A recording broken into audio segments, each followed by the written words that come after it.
Boa noite, pessoal. Enquanto eu ajusto as coisas aqui para transmitir. Boa noite, Juliana.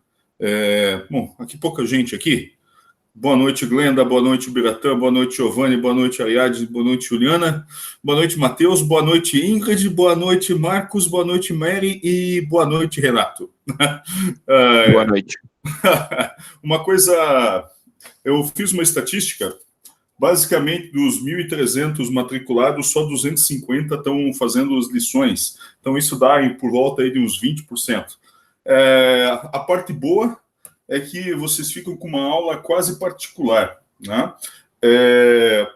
A parte ruim é que eu não sei o que está acontecendo com esses 80% que não estão vendo as aulas síncronas, nem as assíncronas, mas estão fazendo as provas. Eu não sei qual é desse pessoal.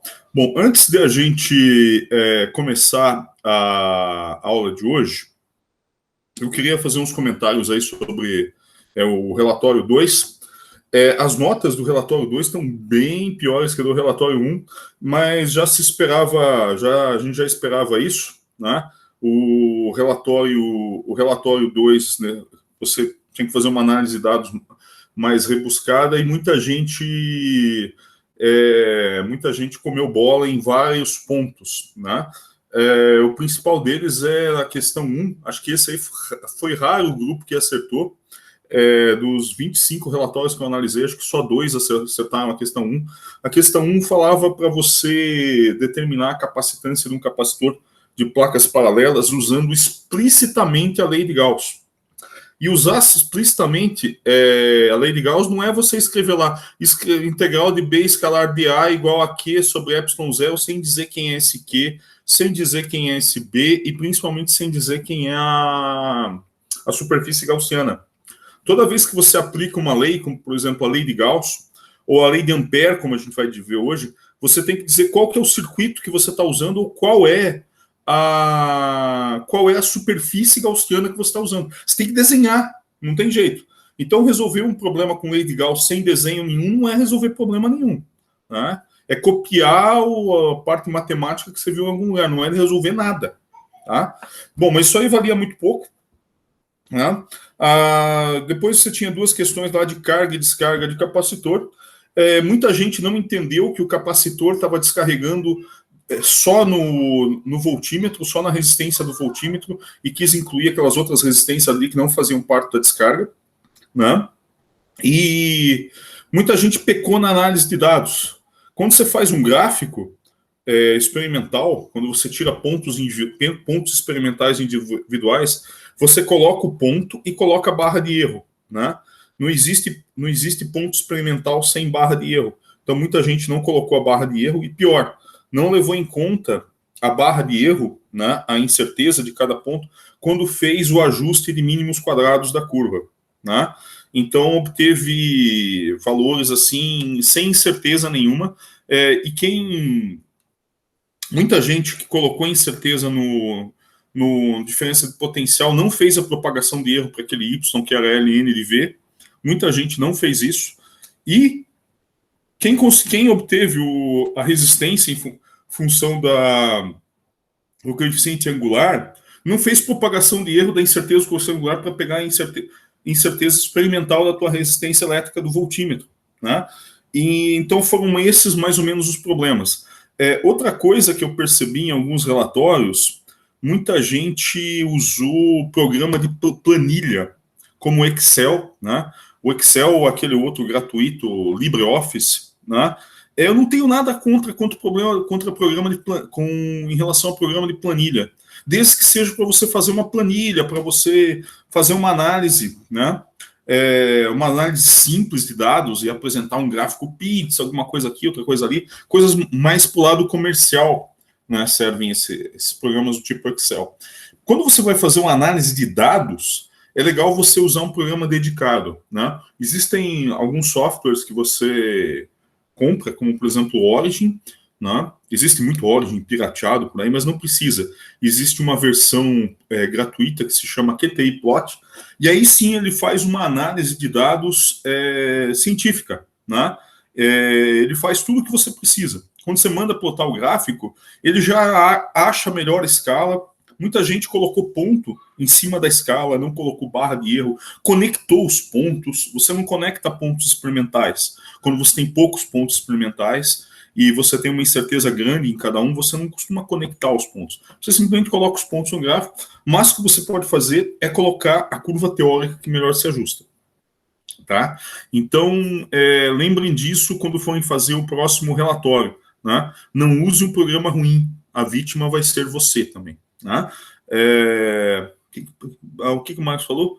Pode mandar o nome desse programa no chat, e o QTI Plot, esse cara aqui. Esse é o que eu gosto. Existem outros. Né? Existem outros, Marcos. Deixa eu colocar aqui, QTI Plot. Obviamente ele não faz as coisas sozinho para você, você tem que trabalhar um pouquinho em cima dele para entender como ele funciona tal, mas depois que você aprende a usar, ele faz uma análise de dados bem mais profissional para você. Né? Quem faz no Excel fica batendo cabeça, né? E normalmente o Excel não faz o que a gente chama de regressão linear, considerando as incertezas. E o QTI Plot ou o Origin já faz tudo isso. E existem outros programas. Né? Esse aí eu coloquei para vocês só para vocês terem uma noção, e esse é o que eu gosto, né? Então eu vendo o que eu gosto. Né? Eu sou mais familiarizado com o QTI Plot, porque por muitos anos eu usei o Origin, mas o Origin é um software pago, né? E, bem, eu usei um Origin que vinha com papagaio, né, junto, mas não é legal ficar fazendo isso, né? Então, como existe software livre que faz a mesma coisa, você pode fazer. E no Moodle também, quando fala, lá no começo da disciplina, quando tem uma seção que fala sobre medidas, incertezas, tal, e lá tem uns outros programinhas gratuitos que você pode usar também, e tem uns até que você não precisa instalar, tem umas ferramentas online para fazer análise de dados, tá? Deixa eu ver se tinha mais alguma coisa para falar sobre o experimento 2. Eu acho que eu tinha mais alguma coisa, mas eu não lembro. Outra coisa, quando você faz um relatório, você tem que contextualizar ele. Ou você dá referência, olha, isso que eu estou escrevendo tem a ver com tal coisa, não vai simplesmente jogando dados lá e colocando respostas a esmo, né? Tem que ser um relatório. A pessoa um arqueólogo do futuro, né, que achar um fragmento da internet, imagina que a única coisa que ele acha, né, um arqueólogo de 500 anos está estudando a nossa época. Imagina se a única coisa que ele acha dessa época é seu relatório. Né? O cara vai estar perdido se o teu relatório não disser exatamente do que se trata. Por isso que a gente acha que construiu as pirâmides foi o ZT, né? Exatamente. Talvez seja, não sei. Talvez nós sejamos ETs, sei lá. Enfim. Uma coisa é certa, do Sol nós não somos o Biratã. Né? Porque o Sol está queimando hidrogênio e nossas moléculas têm átomos... o Sol está gerando hélio e as nossas moléculas, os nossos átomos aí que constituem a gente são todos átomos mais pesados, então provavelmente com certeza nossos átomos eles foram formados em alguma outra estrela, por um processo de fusão nuclear em outra estrela. Então, se for pensar em ET, todos nós somos, mas enfim. Tirando a viagem um pouco de lado, uma outra coisa que você tem que tomar cuidado quando você faz relatório é o seguinte: a gente não quer que você fique mostrando todas as contas, você não precisa mostrar todas as contas.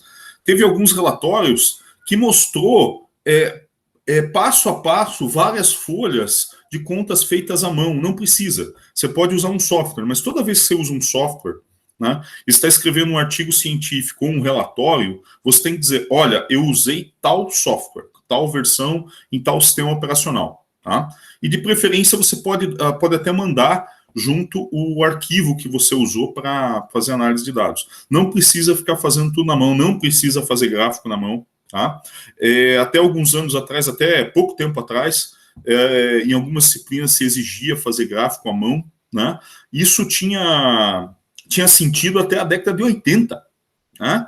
Depois disso, não. Né? Todo mundo faz gráfico no computador. É óbvio que você tem que saber fazer gráfico à mão. Mas se você fizer 2 gráficos à mão em Física 1, por exemplo, que aqui chama, como é que chama? Fenômenos mecânicos, tá bom. Né? Não precisa mais do que isso. Tá? Depois usa software, não fica fazendo coisa na mão. Mas você tem que saber muito bem o que você está fazendo. Tá? E tem que usar programa dedicado, você tem que ter um pouco de... Teve gente que me mandou um gráfico em que o espaço do gráfico era esse e a curva estava num pedacinho pequenininho, você tinha que colocar uma lente de aumento, né, para enxergar os pontos. Né? Isso aí também não está legal. Você tem que usar todo o espaço do gráfico. Então, essas coisas aí que vocês têm que tomar cuidado aí nos próximos relatórios. É por isso que a nota do experimento 2 não foram tão boas quanto a nota do experimento 1. Mas normalmente é assim. Normalmente é assim. Bom, gente, então, vamos lá para discutir o que vocês viram lá na lição dessa semana. A lição dessa semana foi chique, teve narração com sotaque francês, do Jean. Deixa eu compartilhar aqui com vocês a minha tela. Vamos lá. Acho que já está aqui. Ó. Isso. Deixa eu compartilhar isso aqui com vocês. Fazer um zoom. Não compartilhei ainda. Peraí, vamos lá. Então vamos nessa. Aqui, este aqui. Não estranhem as cores de hoje. Eu tive um problema aí com as minhas canetinhas azul, preta e vermelha. Né? Alguém aqui em casa roubou e colocou no lugar umas da mesma cor, mas completamente sem tinta. Né? É um problema que eu estou investigando ainda. Bem, o que vocês viram lá no Moodle, a lição dessa semana, tem a ver com a lei de Ampère e a lei de Biot-Savart. Né? Como é que começou essa história toda? Essa história toda começou lá no final do século XVIII, né? Quando o Oersted fez um experimento em que ele passou, diz a lenda, que ele estava passando corrente por um fio e estava com uma bússola perto e defletiu a agulha da bússola. Né? E aí o pessoal começou a sacar que o campo magnético tinha alguma coisa a ver com o movimento de cargas. Né? De fato, o resultado de muitos experimentos, depois do experimento de Oersted, algumas semanas depois do experimento de Oersted, já tinham feito vários e vários experimentos. Um dos que trabalhou mais isso foi Ampère e também Biot-Savart. Chegou-se à conclusão que se eu tenho um fio, se eu quebrar esse fio em vários pedacinhos, a contribuição ao campo magnético desse pedacinho aqui, que eu posso chamar de DS ou DL, eu gosto mais de chamar de DL, né? O Surrey chama de DS, mas eu gosto mais de chamar de DL porque L tem a ver com o comprimento do fio. Né? DS confunde um pouco com aquela integral de trajetória da lei de Ampère. Então você tem esse pedacinho aqui, DS ou DL, como queira chamar, né? E a uma certa distância R você tem um ponto P. A contribuição para o campo magnético desse pedacinho aqui é simplesmente uma constante, né?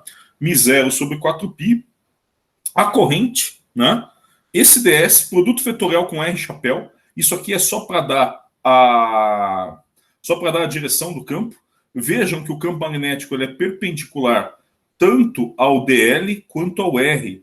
Esse produto, ao DS quanto ao R. Esse produto vetorial significa exatamente isso. Dividido por R ao quadrado. Vejam que isso aqui tem um jeitão muito parecido com lei de Coulomb. Lei de Coulomb, você também tem o quê? Você tem uma dependência com a carga, aqui eu tenho uma dependência com a corrente. E do mesmo jeitão que a lei de Coulomb, eu tenho uma dependência, a intensidade desse campo aqui cai com o inverso do quadrado da distância. Né? Se você lembrar, o módulo do campo elétrico também cai com o módulo do quadrado da distância. Qual é a principal diferença da lei de Biot-Savart para a lei de Coulomb? Está na direção e sentido do campo magnético.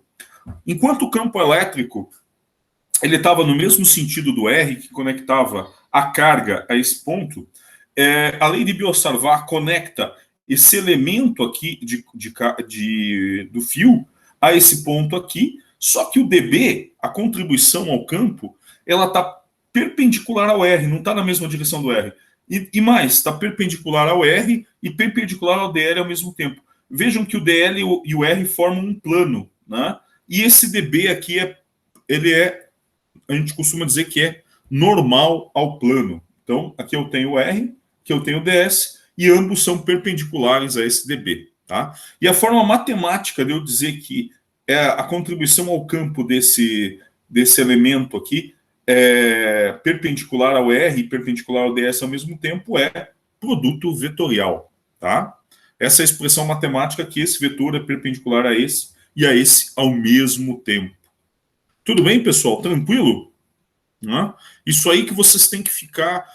a lição dessa semana, essa é uma das poucas coisas que tem que ficar no fundo do coração, que é o que significa a lei de Biot-Savart.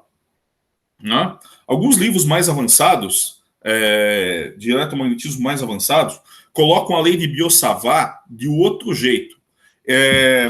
Você pode reconhecer que IDS, se eu tiver só uma carga pontual, imagine que eu não tenho uma corrente, uma corrente extensa. Eu tenho uma carga pontual se movendo. Então, o que eu faço? Esse I aqui vai se transformar em Q sobre um ΔQ por ΔT. Só que só tem uma carga, então o ΔQ é Q. E tem o dt.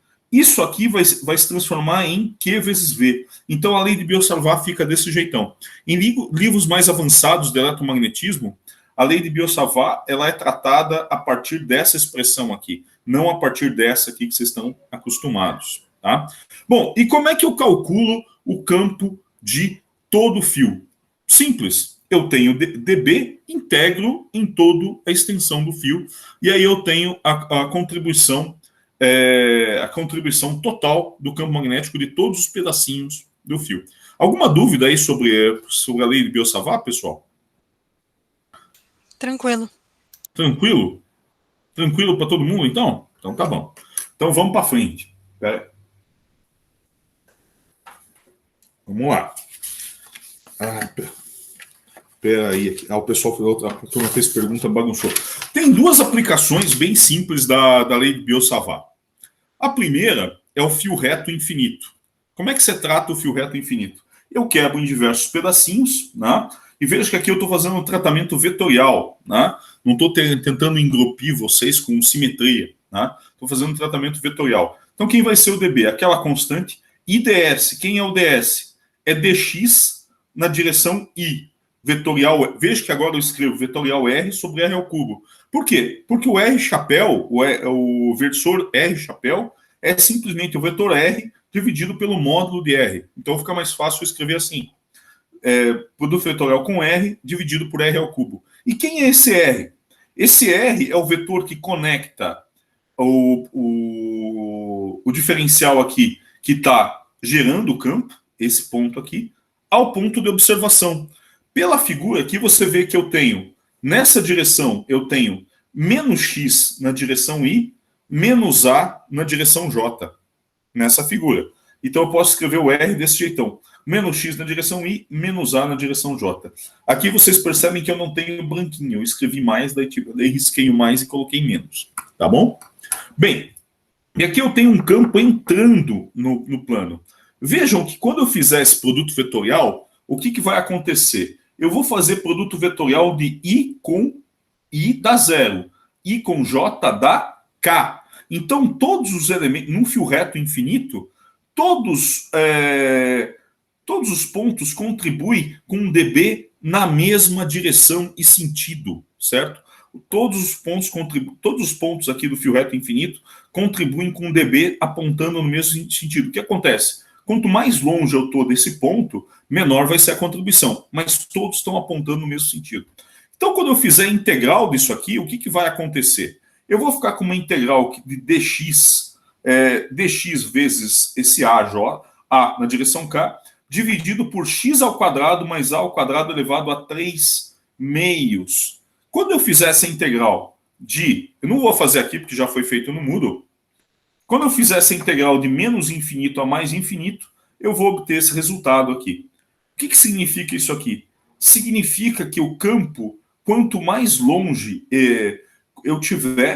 quanto mais longe eu tiver do fio reto infinito, menor vai ser, só que ele não cai com o inverso do quadrado da distância. Ele cai com o inverso da distância. Isso significa o quê? A lei de Biot-Savart está errada? Não. Aqui eu não tenho uma carga pontual, eu não tenho só um elementozinho. Aqui eu tenho um fio extenso. Eu fiz a integral da contribuição dessas contribuições aqui, por isso eu encontrei algo que não depende do inverso do quadrado da distância, e sim do inverso da distância. Esse campo aqui cai bem mais lentamente que o campo de um elemento finito ou de uma carga pontual, sei lá como eu venho.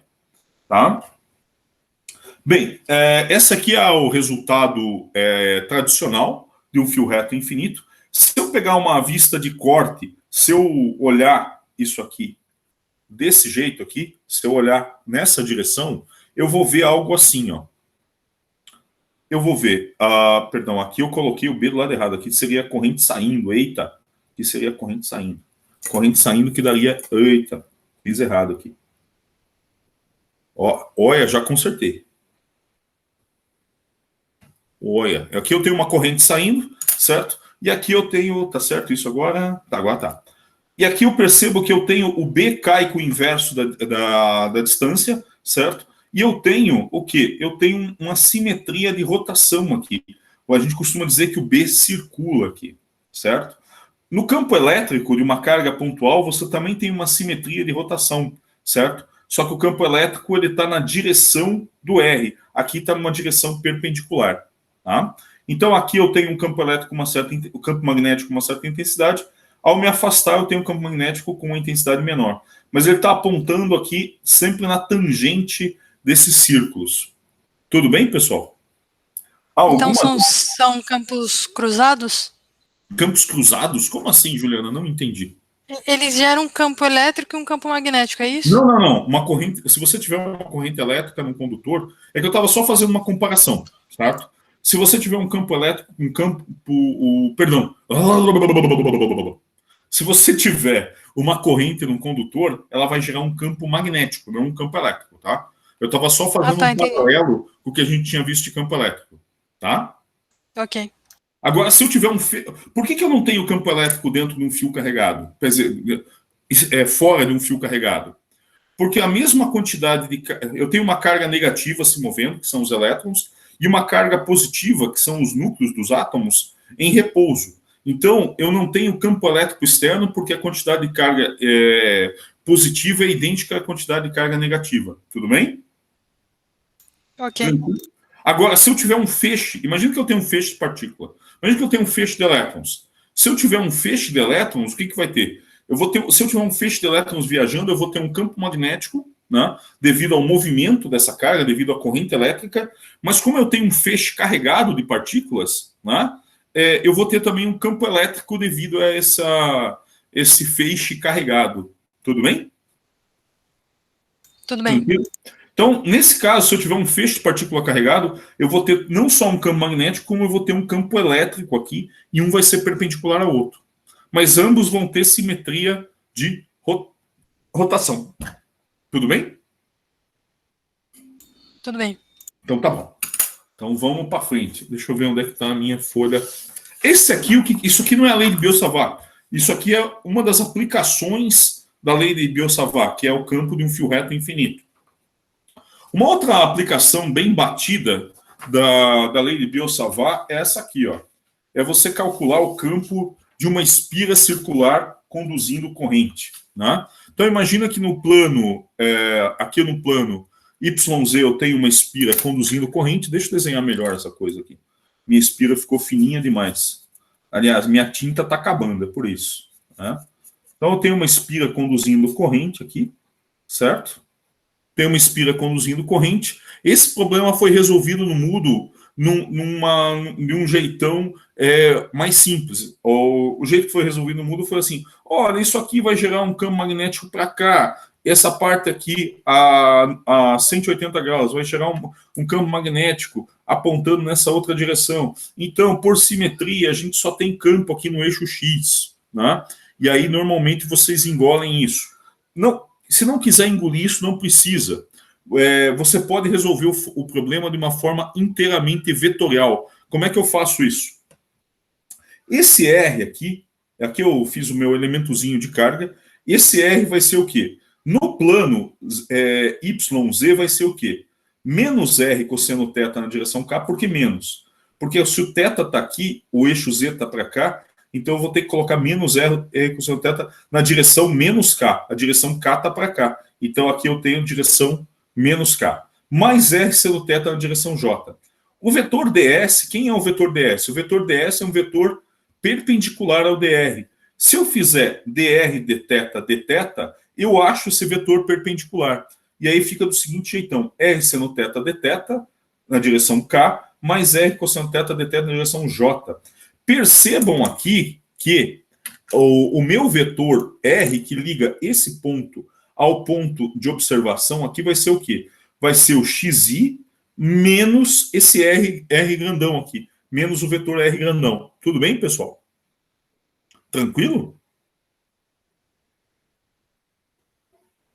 Rapaz, Pode explicar de novo, por favor? Todo mundo ficou em silêncio, eu achei estranho mesmo. Vejam que eu peguei um ponto de observação aqui. Aqui está desenhado pequenininho, mas aqui eu tenho um θ. Eu estou no plano XY. Então, dividi isso aqui em vários pedacinhos. Tudo bem? Imagine que eu quero pegar o pedacinho exatamente no ângulo θ. Tá?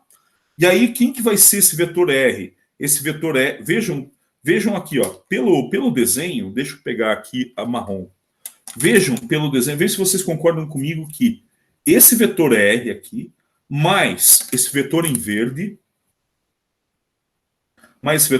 que é o vetor Rzinho minúsculo, que conecta o cara que está jogando o campo ao ponto de observação, isso aqui vai ser igual ao quê? Esse vetor, mais esse, vai ser igual a x na direção I. Vocês conseguem perceber isso? Sim ou não? Agora sim. Ok. Agora eu expliquei direito. Ah, bom, então tá bom. Então, isso aqui é o meu ds que está em θ. Deixa eu até escrever aqui. ds tá no ponto θ. Se eu fizer isso, né, e aplicar... Isso aqui, o que é? Isso aqui é a lei de Biot-Savart, puro e simples. Essa é a lei de Biot-Savart. O que vai acontecer? Eu tenho uma constante, eu tenho a corrente ds vetorial R sobre R ao cubo. Quando eu for aplicar, olha só o que vai acontecer. Né? Eu vou ter que fazer esse vetor aqui, produto vetorial com esse aqui, que é o xi menos R. Opa! É o xi menos o R vetor, o R maiúsculo vetor. Quando a gente for fazer isso, vai aparecer um produto vetorial aí com várias componentes. Vai aparecer uma componente em J, uma componente em K e uma componente em I. Né? Aqui vai ser R seno ao quadrado na direção I, mais Rzão cosseno ao quadrado na direção I. Isso aqui dá simplesmente R na direção I, porque seno ao quadrado mais cosseno ao quadrado dá 1. Esse é o dB. Como é que eu vou encontrar o B total? Olha onde é que eu vou integrar. Eu vou integrar de θ igual a 0 até θ igual a 2π, para considerar o anel inteiro. Então, quando eu faço isso, o que acontece? Quando eu integro de θ igual a 0 a θ igual a 2π, esse cara aqui vai morrer. Integral de seno de θ dá cosseno de θ. Cosseno de 2π menos cosseno de 0 dá 0. Esse aqui vai dar seno de θ. Seno de 2π dá 0, seno de 0 dá 0. Né? Então, esse termo aqui e esse termo aqui vai morrer. Só vai sobrar o termo em I. Então, aqui você demonstrou, sem usar argumento de simetria, que o campo, nesse ponto aqui, o campo magnético nesse ponto aqui realmente está só na direção I. Tá certo? Sem usar argumento de simetria, resolvendo o problema de forma completamente vetorial. Esse problema está resolvido no Moodle, está resolvido no Survey, mas está resolvido com argumento de simetria. Eu quis mostrar aqui para vocês só como resolver ele sem argumento de simetria nenhum, na unha. Tudo bem, pessoal? Tranquilo? Eu não coloquei todos os passos aí, senão ia ficar meio enfadonho. Né? Só coloquei os passos principais. Tudo bem. Então tá bom, então vamos nessa. Vamos lá então. Bom, onde eu estava aqui? A página 3, eu tenho que ir para a página. Depois da página 3, eu tenho que ir para a página 4. Achei a página 4. Ainda bem que eu ponho o número nas páginas. Não eu ia ficar maluco. Tá? Tem uma coisa interessante sobre isso aqui. Vejam que isso aqui é uma espira, né, produzindo um campo magnético aqui na direção X. Né?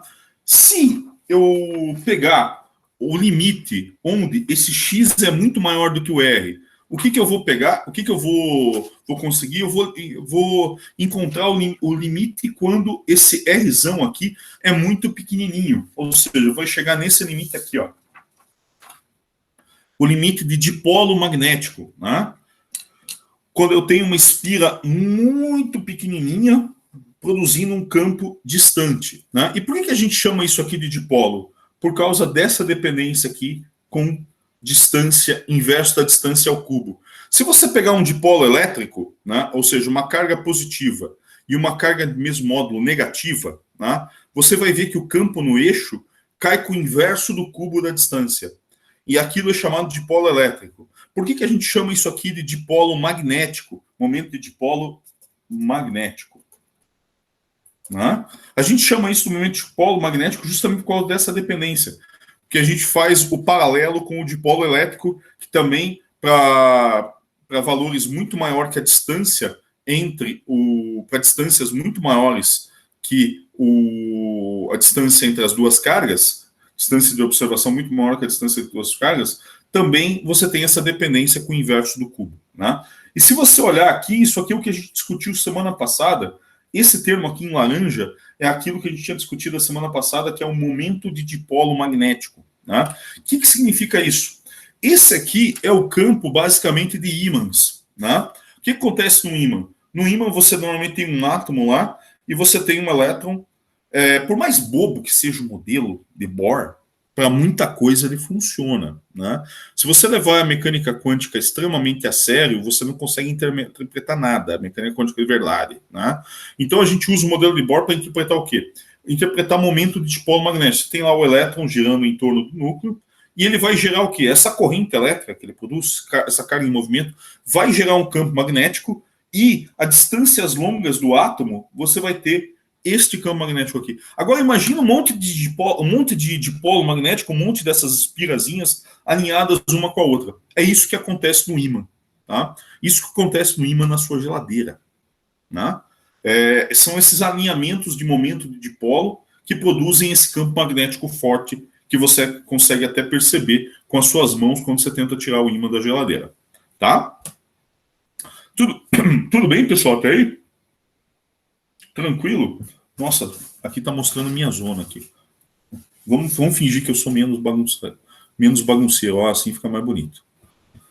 Essa aqui é uma mesa de vidro e tem uma parte embaixo aqui, que minha mão está aqui embaixo. Aqui. Tá. Bom, alguma dúvida aí, pessoal? Tá tranquilo até agora? Tranquilo. Então tá bom. Vamos falar de uma outra coisa lá que vocês viram no Moodle. Né? O Matheus falou, ok, beleza, Matheus. Né? Depois eu vou olhar esse chat e vou ficar pensando o que era esse ok. Né? Vocês viram no Moodle também, né? Essa parte aqui que fala de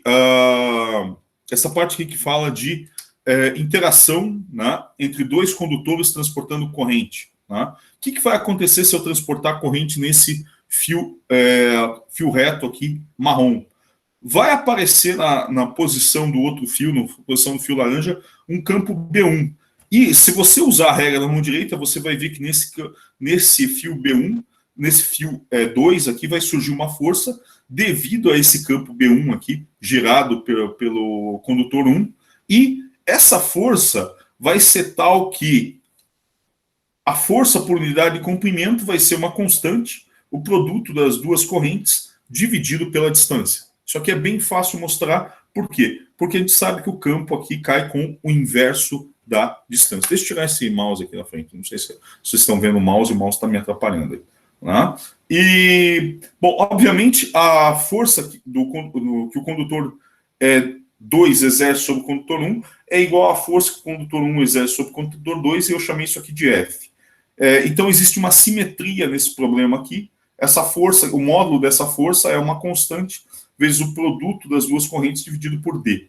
Essa força aqui, ela é atrativa se as correntes estão no mesmo sentido. Se as correntes estão em sentido contrário, aparece uma força repulsiva. Tá? Eu fiz um experimentozinho muitos anos atrás, mostrando que isso acontece na prática. Você não precisa de um grande aparato experimental para mostrar isso. Deixa eu ver se eu consigo acessar aqui. Opa! Eu tinha tentado mostrar para o pessoal da tarde, mas apagou aqui. Vamos lá. Professor, Oi. eu tenho uma dúvida nessa hora. Opa, vamos lá. Se as duas estão no mesmo sentido, eu entendo que uma vai atrair a outra. Sim. Quando tá em sentido oposto, eu entendo, eu consigo imaginar, tipo assim, uma não vai atrair a outra, só que, vamos dizer, a força 1 vai continuar atraindo ainda, enquanto a força 2 vai deixar de atrair. Isso que eu entendi, mais ou menos. Hein? Como é que é? Não entendi nada, Bretan. Ó, imagina, as duas cargas estão indo no mesmo sentido, as duas correntes. Certo. Aí uma vai estar atraindo a outra. Com a força Certo. gerada, um campo vai estar gerando força no outro fio. Isso. Ok. Aham. Na hora que eu inverto eles, eu Ah. não consigo enxergar que os dois vão deixar de atrair. Eu consigo enxergar que apenas um vai deixar de atrair. Caramba, eu não consigo, não estou entendendo como é que você enxergar isso, mas deixa eu desenhar isso aqui. Eu não consigo raciocinar sem desenhar, eu tenho esse problema. Então vamos desenhar esse negócio aqui enquanto eu preparo o vídeo lá. Quer ver? Ó? Vamos lá. Então vamos desenhar essa tua situação aí, Biratã. Então tem um cara transportando corrente para cá, certo? Sim. Então aqui nesse ponto ele vai ter um campo aqui nessa direção, certo? Sim, sim. Tudo bem? E agora vamos desenhar o outro cara aqui em laranja. Hoje eu estou com as minhas canetinhas de cor padrão, foram para o Beleléu. E aqui eu tenho 1 e 2. Vamos usar a regra da mão direita aqui. Ó. Então eu tenho o I, o B está entrando. Então eu vou ter uma força aqui, correto? Agora vamos olhar o campo que esse cara produz aqui em cima. Tá? Então o campo que esse cara produz aqui em cima também está entrando na página. Você concorda comigo aqui? Aqui é o B2. Tudo bem? Sim, sim. Então vamos usar a regra da mão direita aqui. B2. Então eu tenho um F1 para cá. Ó. Agora Percebeu? faz sentido. Agora clareou. Agora tudo faz sentido. Agora... Não, mas agora vai clarear mais ainda. Você vai ver. Peraí. Bom, isso aqui é um experimento extremamente sofisticado que eu fiz alguns anos atrás. Deixa eu mostrar para vocês. Deixa eu compartilhar essa guia aqui. Primeiro eu vou mostrar para vocês o experimento de Wersted, que gerou o experimento 2, o experimento 3 tradicional que a gente tem na UFABC, mas o que gerou é este aqui. Ó. Opa! Então eu peguei um Clips, uma pilha Duracell. Eu não ganho nada da Duracell, mas é a melhor pilha para fazer isso, porque tem a menor resistência interna. Então eu abri um Clips e vou conectar na pilha. Ó. Eita! Ó, pronto. Olha só o que acontece ali. Perceberam o que acontece com a agulha da bússola? Agora eu vou inverter. Olha que legal, eu vou inverter agora. Estou mostrando que o clipe sozinho não tem campo. Ó. Só quando eu passo corrente. Agora olha só o que acontece. Olhem para a agulha da bússola o que acontece quando eu inverter o campo.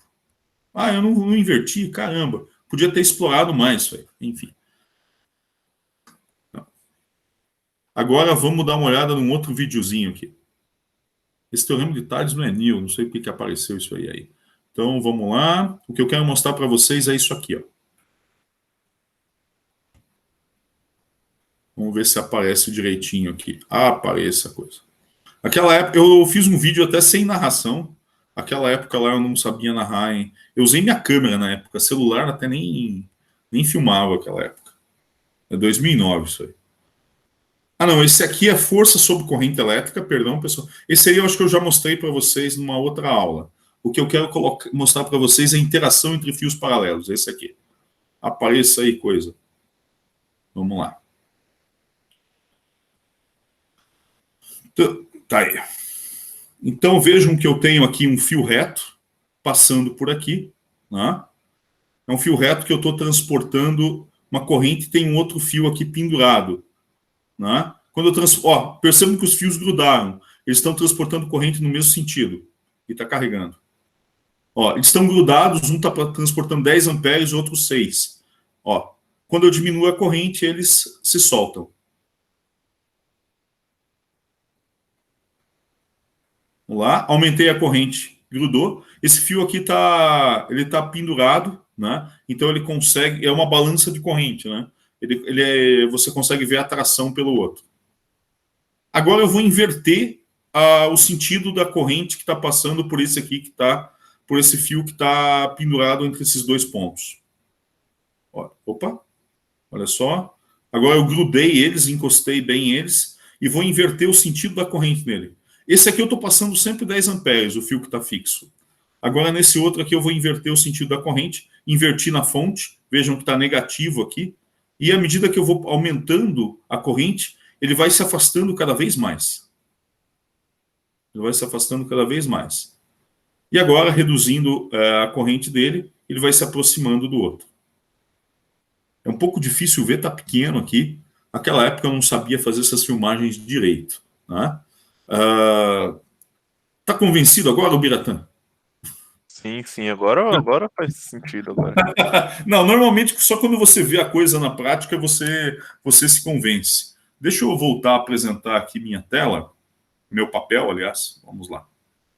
Cadê meu papel? Cadê meu papel? Cadê meu papel? E eu perdi o papel. Ah, não, tá aqui. Ah, tá lá meu papel. Vamos lá, então. Perfeito, então, pessoal. Bem, deixa eu ver, essa aqui é a 4, deixa eu ir para a página 5, a página 5 está aqui. Vocês já voltaram a ver meu papel, né? Sim? Sim. Então tá bom. Vamos voltar lá para o caso do fio reto infinito. Se a gente brincar de calcular isso aqui, ó, isso aqui o que é? Uma integral de trajetória num circuito fechado. Se eu inventar esse circuito fechado aqui, que é uma circunferência de raio R, o que vai acontecer? Essa integral de trajetória é B escalar ds. O ds vai estar apontando aqui nesse sentido também. Tá? Vejam que esse não é o ds lá da lei de Biot-Savart. Tá?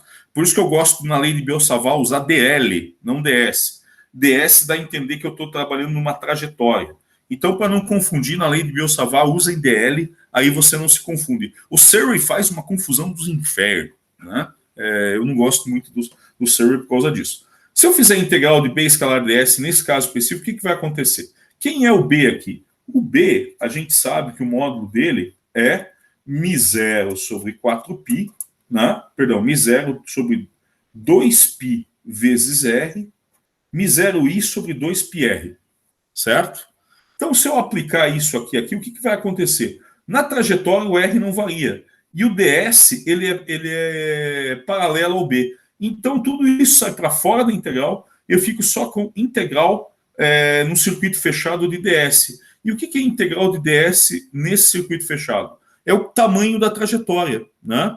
E que trajetória é essa? É um círculo. Né? Então, o comprimento da circunferência dá 2πr. Então, 2πr vai cortar com 2πr. Então, essa integral aqui, B escalar ds, dá simplesmente μ0i. Tá? É a mesma coisa que você calcular o fluxo do campo elétrico de uma carga pontual. Imagine que você não sabe lei de Gauss. Aí, se você calcular, através da lei de Coulomb, o fluxo do campo elétrico pela lei de Coulomb, né, vai te dar o quê? Integral de E escalar dA vai dar Q sobre epsilon0. É parecido com essa que eu estou fazendo aqui. Eu peguei um fio reto infinito, eu já sei o que. Opa, isso aqui está saindo para fora, não entrando. Eita, fiz errado. Opa, agora consertei. Né? Saindo para fora o campo. É isso aí mesmo? É isso aí mesmo. Então tá. Agora vamos supor que eu pegue. E o que é o barato disso aqui? Se eu fizer essa integral de trajetória, eu vou perceber que eu estando perto ou estando longe, né, da minha linha de corrente, né, eu tenho um fio reto infinito aqui. Ó. Opa, aqui. Independentemente do raio que eu fizer esse cálculo aqui dessa integral de trajetória, vai dar sempre μ0i. Agora vamos pegar uma trajetória um pouco mais maluca. Vamos pegar metade da trajetória fechada com raio R1 em laranja e metade da trajetória com raio R2 em marrom. Quando eu fizer a integral de B escalar ds, o que vai acontecer? Eu vou ter integral de B1 escalar ds1 mais integral de B2 escalar ds2. Esses são campos com valores diferentes.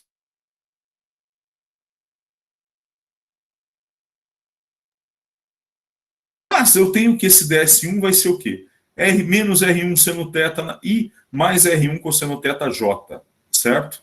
E o que vai acontecer quando eu multiplicar esse cara por isso aqui? Isso aqui tá proporcional a R1. Então o R1 vai sumir. Qual que é o resultado? Quando eu fizer a integral de menos π sobre 2 aqui até π sobre 2, eu vou encontrar, não vou colocar os detalhes da conta, porque a conta é muito boba aqui, eu vou encontrar μ0i sobre 2 aqui, e na segunda parte da trajetória eu vou encontrar μ0i sobre 2. O resultado dá μ0i, exatamente como nesse caso mais simples. Né? Bom, tem um pessoal que ficou encafifado com isso no século XIX e mostrou, de fato o Ampère mostrou isso. Cadê? O Ampère fez uma coisa mais maluca.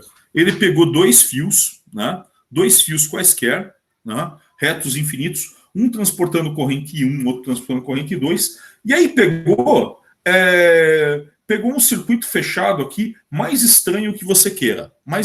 Isso aqui a gente chama de amperiana. Essa aqui é uma curva amperiana. E o Ampère mostrou que esse integral de B escalar ds, essa integral de trajetória, é igual a constante μ0 vezes uma corrente para qualquer caso que você possa imaginar.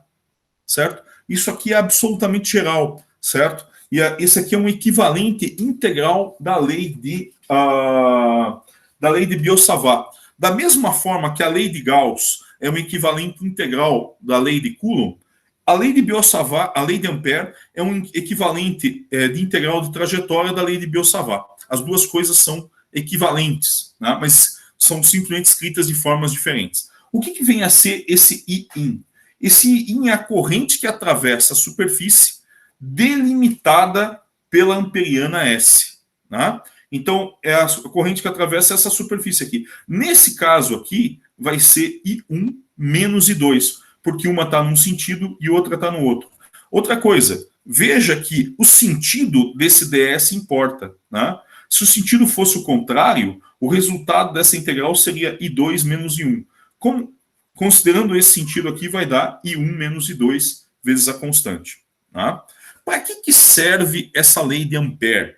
De fato, ela é equivalente à lei de Biot-Savart, mas ela é extremamente útil na mesma forma que a lei de Gauss. Ela é extremamente útil em casos de alta simetria. Em casos que eu não tenho alta simetria, ela não serve para nada. Eu tenho que usar a lei de Biot-Savart para calcular na raça. Mas em casos que eu tenho alta simetria, como, por exemplo, fio reto infinito, né? Em vez de usar a lei de Biot-Savart, eu sei a simetria, que isso aqui tem uma simetria de rotação, eu sei que o campo circula ao redor disso aqui, então uso a lei de Ampère e em duas linhas, né, no máximo, eu encontro o campo, se eu não lembrar.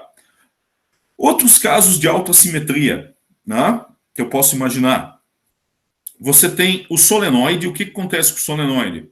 O solenoide, você tem um enrolamento aqui, você tem muitas espiras por unidade de comprimento, e essa coisa é muito comprida. O campo aqui dentro é praticamente constante. No solenoide ideal, o campo aqui é constante, e fora do solenoide, o campo é zero. Obviamente que num solenoide real, você tem um campo aqui diferente de zero, próximo das bordas. Né? Você tem uma espécie de efeito de borda aí. Tá? Mas a gente pode aproximar muitos solenoides reais por solenoide ideal e considerar o campo aqui como constante. E aí a lei de Ampère, em poucas linhas, te dá o campo desse solenoide. Isso está feito lá no Moodle e também no Survey. Né? Eu não vou repetir aqueles passos aqui, porque o importante é você entender o âmago da lei, e não ficar 1000 aplicações. Essas aqui são as aplicações mais simples. E também num toroide. Como é que você faz num toroide? No toroide, você percebe o que é toroide? Imagina que você tem uma rosquinha e aí você enrola um fio em torno da rosquinha. Né? Muitos vão fazer brincadeira. Pô, professor, o que vai acontecer se eu passar corrente, então, e tiver resistência elétrica nesse fio aí? O que vai acontecer com a rosquinha? Bom, não importa. Né? Muitos, na minha aula passada, perguntaram isso. Né? Enfim, vai passar corrente, vai dissipar calor, mas tudo bem. Mas o importante aqui desse capítulo é que vai ter um campo magnético aqui dentro da rosquinha. Certo? Vai ter um campo magnético dentro da rosquinha que vai circular. Bom, se eu passar corrente nesse sentido aqui, né, nesse enrolamento, eu vou ter um campo magnético aqui que a gente diz que circula, né? Mas de fato ele é tangente a essa circunferência, e vai ser um campo tal que ele, a uma distância R, ele vai ter o mesmo módulo. Tá? Então, usando essa simetria aqui, e usando o fato que o campo magnético é zero fora do toroide, da mesma forma que é zero fora do solenoide, né? Você consegue encontrar o campo magnético usando a lei de Ampère em poucas linhas. Tudo bem, gente? Alguma dúvida sobre essa ideia da lei de Ampère? Professor, Eu vou mostrar uma aplicação. Oi. Eu fiquei com dúvida na parte de cima dessa mesma página que você fala do sentido de DS. Aham. E aí eu fiquei meio confusa como ele altera I1 e I2. Ah, tá. Já vou explicar para você. Olha só. Dá uma olhada nesse 1 aqui. Ele vai olha aqui, ó. Esse 1 vai gerar um campo aqui, ó, nesse sentido, certo? Se você usar a regra da mão direita. Correto? Sim. Nesse mesmo ponto aqui, deixa eu pegar o B2. O B2 está entrando aqui, então o B2 vai gerar um campo para cá. Então veja que eu estou caminhando aqui na amperiana no mesmo sentido de B1, certo? Então o que vai acontecer? Quando eu fizer isso aqui nesse sentido, ó lá, vai dar, nesse exemplo específico, integral de B escalar ds vai ser igual a μ0, nesse caso aqui, vezes I1, opa, bati no meu celular. I1 menos o meu I2. Por quê? Eu tô caminhando no sentido do campo gerado por I1. Tudo bem, Ariadne? Se eu caminhar no sentido oposto, se eu caminhar no sentido de B2, o que vai acontecer? Quando eu fizer essa integral, o resultado vai ser I2, μ0, né? Vezes I2 menos I1. Tá? Então você tem que pensar sempre que sentido que você está caminhando na amperiana. Tudo bem? Agora entendi, professor. Obrigada. Então tá bom. Imagina que você tivesse só uma corrente, né? Se você tivesse só o I1. Tá? Se você tivesse só o I2, Ariane, olha só. Se você tivesse só o I2, o que aconteceria? Se eu caminhasse nesse sentido, o produto vetorial do B... Esquece o I1. Se eu tivesse só o B2 e caminhasse nesse sentido, né? Veja que o B2 escalar ds ia dar sempre um valor negativo. Né? Então o resultado dessa integral ia dar o quê? Ia dar um valor, ia dar μ0 vezes uma corrente negativa. Você entendeu? Entendi, sim. Então tá bom. Bom, fora os problemas de alta simetria são fio reto infinito, né? solenoide e toroide. Né? Tirando isso, você não tem muitos casos de alta simetria que você vai encontrar. Tá? Existe uma forma de você explorar lei de Ampère é explorar esses três tipos de problema, fio reto infinito, solenoide e toroide, ou combinações desses. Né? Às vezes você tem um problema que você não sabe a simetria, né? Ou tem um problema que você não sabe a simetria, e você pensa, putz, o que eu vou fazer agora? Parece que não tem simetria nenhuma isso. Calcula por partes. Né? Por exemplo, se você vê dois fios retos infinitos, perguntarem para você qual é a posição num dado ponto. Opa, não tem simetria nenhuma. Daí, peraí, não. Elimina metade do problema. Fica só com a outra metade e resolve. Depois, elimina isso que você já resolveu, resolve a outra parte e aí faz uma soma vetorial. Tá? Então, você tem problemas assim, fio reto infinito, solenoide, toroide, ou combinações deles. Quando você tem combinações dessas coisas, você tem que resolver os problemas por partes. Né? Vê as partes que têm alta simetria, resolve e faz somatória vetorial depois. Eu vou resolver para vocês aqui, aliás, vou dar uma ideia para vocês. Tem um probleminha muito legal, que está na lista de revisão lá, que tem a ver com o fio reto infinito e pede-se o campo magnético dentro dele. Né? Como é que você faz? Primeiro você arranca os cabelos, tal, depois você pensa na simetria. Tá? Bom, quando você tem um condutor reto cilíndrico, vai valer a lei de Ampère do mesmo jeito. Só que o que você tem que pensar aqui? Você vai desenhar uma amperiana, e a amperiana vai ser um círculo. Imagina que eu cortei esse cara aqui. Né? O J está entrando aqui. Então, está entrando ou está saindo? Tá... Eita, nem eu desenhei essa coisa aqui. Deixa eu ver aqui. Sim. J está saindo. Então, aqui eu tenho um campo magnético B aqui. Tá? Então, eu desenhei uma amperiana aqui dentro do condutor de raio R, tá? E quando eu aplicar a lei de Ampère, qual vai ser a corrente importante que está desse lado direito da amperiana? O que está desse lado direito da amperiana é a corrente que atravessa essa superfície aqui, ó. É a corrente que atravessa essa superfície aqui. Vai ter corrente que atravessa essa outra superfície para fora dessa curva amperiana? Vai ter. Só que ela não importa para a lei de Ampère. O que importa é o que está dentro da curva amperiana. Tudo bem? Como é que eu calculo isso aí? Normalmente o sujeito que fizer um problema desse vai te dizer que você tem uma densidade de corrente que depende da distância ao eixo, certo? Essa é a única maneira de você ter um problema com simetria cilíndrica. Se a tua densidade de corrente, ou seja, corrente por unidade de área, depender só da distância ao eixo do fio. Se você tiver outro tipo de dependência, não tem como calcular. Tá? Usando lei de Ampère, pelo menos. Aí você vai ter que usar a lei de Biot-Savart, aí vai ser um problema dos infernos. Né? Mas, para usar a lei de Ampère, você tem que usar simetria. E simetria significa que você vai poder desenhar um círculo aqui.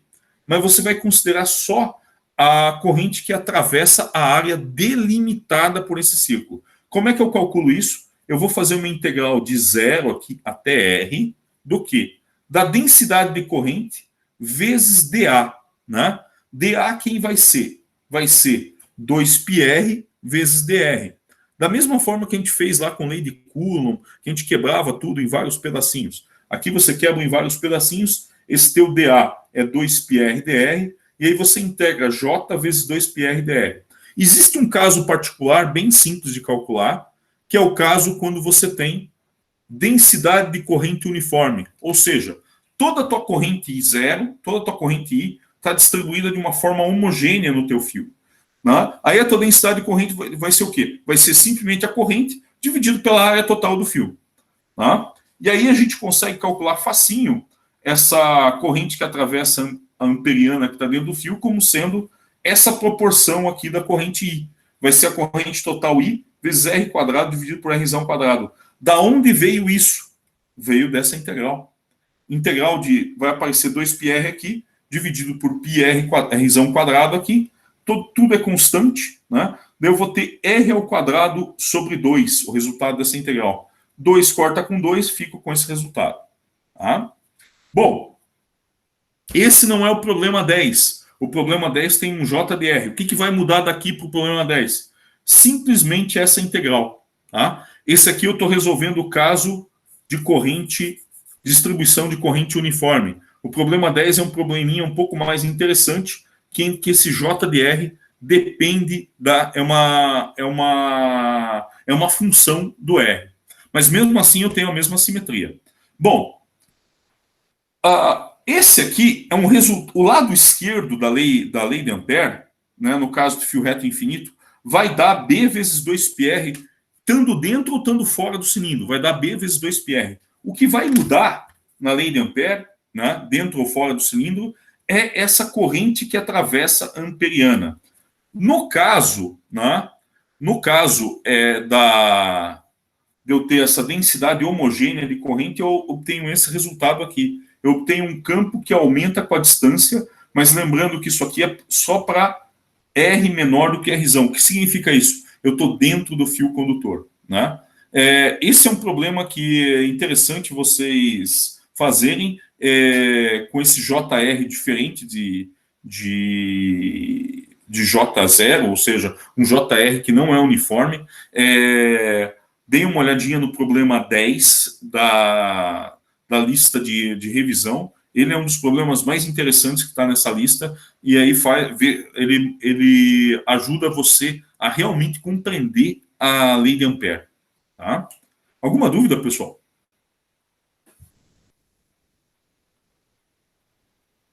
Acho que eu falei demais, deixa eu tomar água. De boa. Então tá bom. Bom, gente, não tem muitos problemas lá na lista de revisão. Tentem fazer eles, façam todos eles. Né? E eu imagino que vão surgir várias dúvidas, talvez, muito provavelmente dúvidas nessa questão aí, principalmente na questão 10, talvez surjam dúvidas. e aí a gente discute mais aí na aula de tutoria. Tá? E já está disponível também o experimento 3. O experimento 3 vai ser divertido. Vocês vão realmente fazer o experimento com um celular e um ímã, né? E dúvidas a gente tragam também para a aula de tutoria, quem tiver dúvida no experimento. Tá bom? Então tá bom, pessoal. Oi, fala, Ariadne. Professor, Não, você ia falar que tava bom. Então tá bom. professor, Oi. eu tenho uma dúvida sobre a REC, como que vai ser, tipo assim, se ela substitui alguma nota, Sobre se o quê? ela... A REC da matéria inteira, a prova A REC. prova de recuperação? Isso. A prova de recuperação é só se você não ficar com D ou F, eu acho que é um negócio assim. Mas aí ela, tipo, ela volta pra C, pra D, alguma coisa assim. Eu não sei como é que vai ser isso, Biratã. Não, que eu procurei lá, eu não achei. As regras da prova de recuperação, mas isso daí, normalmente a prova de recuperação é depois que termina o quadrimestre, né? Sim. É que eu eu acho já que tô não preocupado pode, já. né? Mas você já está preocupado com isso, Biratã? Não. Se preocupe em tirar A. Se preocupe em tirar A. O resto não... Tá bom? Eu não sei como é que vai funcionar isso. Normalmente, quando todo quadrimestre começa, a gente divide as tarefas entre os professores. Normalmente a gente vê o que cada um quer fazer e tal, e normalmente nessa primeira reunião eu sempre falo, prova de recuperação, me inclua fora disso, eu faço qualquer outra coisa. Então eu não sei como é que vai ser não, tá?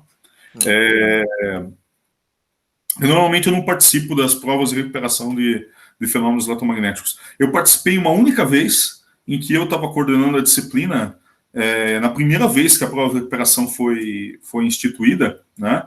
Antes até dela ser instituída oficialmente, eu quis fazer um experimento em fenômenos eletromagnéticos,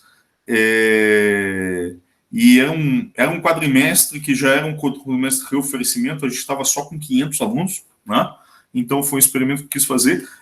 200 pediram para fazer a prova. 200 pediram para fazer a prova.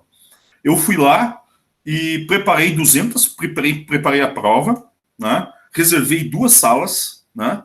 Reservei 2 salas daquelas grandes, né, em Santo André. Chamei um colega meu para ele ficar numa sala e eu ficar na outra. No final das contas, apenas 40 pessoas apareceram, né? E desses 40, só 5 tiraram nota suficiente para passar na disciplina, né? Então, depois dessa experiência, assim, eu achei que foi um trabalho muito grande para um resultado muito pequeno. Então, enfim. E olha que eu fui no centro acadêmico de vocês, coloquei lá umas propagandas, sua chance de passar em fenômenos eletromagnéticos. Aí um monte de gente se inscreveu para fazer a prova. E no final das contas, poucas pessoas apareceram e uma quantidade menor ainda conseguiu passar na disciplina. Então, normalmente, prova de recuperação é uma coisa assim com um índice de aproveitamento extremamente baixo. Extremamente baixo. Então, normalmente, a maior parte das pessoas que fazem prova de recuperação da disciplina fazem a disciplina de novo. Porque não tem como você estudar em uma semana aquilo que você deveria ter estudado num quadrimestre inteiro. É impraticável. Poucas pessoas conseguem. Então, tente... Ainda mais que essa tá marcada para logo depois da outra prova. Tipo assim, a prova acaba no domingo, a prova 5, eu acho, né? Uhum. E a recuperação já é na outra semana, alguma coisa assim. Mas eu realmente não sei como vai funcionar. Eu não sei como vai funcionar isso aí. O Biratã, eu acho que você confundiu a que é uma semana depois, que acho que é na terça-feira, é a prova final. É a prova 5, não é a recuperação, não. A prova final, que é logo depois da prova 5. Isso, exatamente. E a gente chamou de prova 5. Ela vai. Agora sobre a prova 5. Agora sim. Ela vai funcionar como prova, não como prova de recuperação, ela vai funcionar como prova substitutiva, para quem perdeu uma prova com justificativa, tal. Para quem perdeu uma prova ela vai funcionar como substitutiva daquela nota. E, se eu não me engano, mesmo para quem não perdeu, ela vai substituir a menor nota das outras 4 provas. Eu entendi que é uma subaberta, né? Isso, exatamente. Como costumava se chamar no passado, eu não sei se ainda existe essa designação. Sub do bem? Uma sub do bem, isso, uma sub do bem. Isso, uma sub do bem. Né? Agora, aquilo que o Biratã chamou de REC, eu nem sei como é que vai ser. Né? Eu até falei para o coordenador, não me conte como vai ser, você resolve isso aí. Tá? Daí coloca as instruções para quem for fazer a REC. Então, bom? professor, a gente vai ter as 5 provas que a gente que a gente já fez 3, e vai ter esse exame final que seria essa subaberta. Isso, exatamente. Quer ver? Ó? Peraí, Marcos, deixa eu mostrar para vocês aqui. Isso Eu aqui. acho que no cronograma, ou naquele geral, ela conta como, tipo, 20% da nota ainda. Eu acho que ela substitui, mas ainda vale nota. Exatamente, ela substitui e ela ainda vale nota. Cadê aqui? As variações, ó. Vocês estão vendo aqui meu Moodle?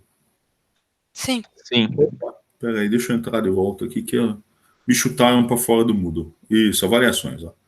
Avaliações vão ser 6 provas? Como assim? 5 primeiras provas, na última prova será cobrado o conteúdo. Você vai ter 5 provas, nessa prova 6, 20% para 10% lista. Deixa eu ver o cronograma aqui, como é que está esse cronograma. Vamos lá.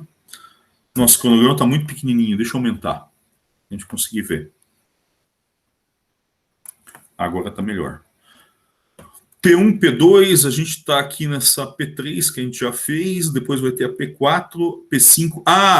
Essa sexta não é a P5. A P5 vai ser uma prova normal sobre. Deixa eu ver aqui. Sobre indutância e equações de Maxwell, vai ser a P5. Né? Com seu uso da semana 10 e 11. Então, o exame final, que substitui a menor nota, ele vai estar aqui, certo? Prova de recuperação é essa REC que o Biratã falou, vão ser 2 semanas depois que acabar a disciplina. Pô, vai entrar quase no Natal? Caramba. Então tá basicamente assim essa distribuição. Agora as regras dessa coisa estão aqui, ó. Opa. Não, eu acho que eu não compartilhei com vocês, ó. Tá aqui, ó. Agora sim. Aqui tá o cronograma. Vocês estão vendo? Vai ter a nossa última semana de aula, né? E aí vai ter a P5. 1 semana depois que vai ser o exame final. Né? E 1 semana depois do exame final que vai ser a prova de recuperação. Agora vamos ver as regras dessa coisa aqui. Vamos lá. Compartilhar. Isso aqui são as práticas.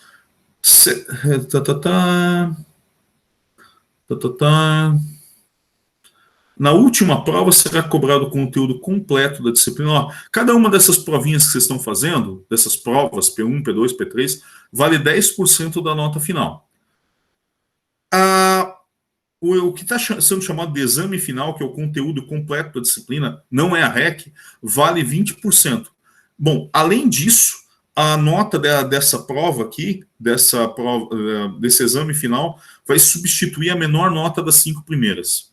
E vai valer também como prova substitutiva para quem tenha perdido. Então, ela é ao mesmo tempo uma prova normal, com todo o conteúdo da disciplina, e uma que vocês chamaram de sub do bem. Ou seja, essa prova vale 30% da nota final. Não, ela vale 20%. Mas se ela substitui? Ela só substitui se for mais alta que alguma das suas anteriores. Se a nota dela for mais baixa que a sua menor nota, ela não substitui, entendeu?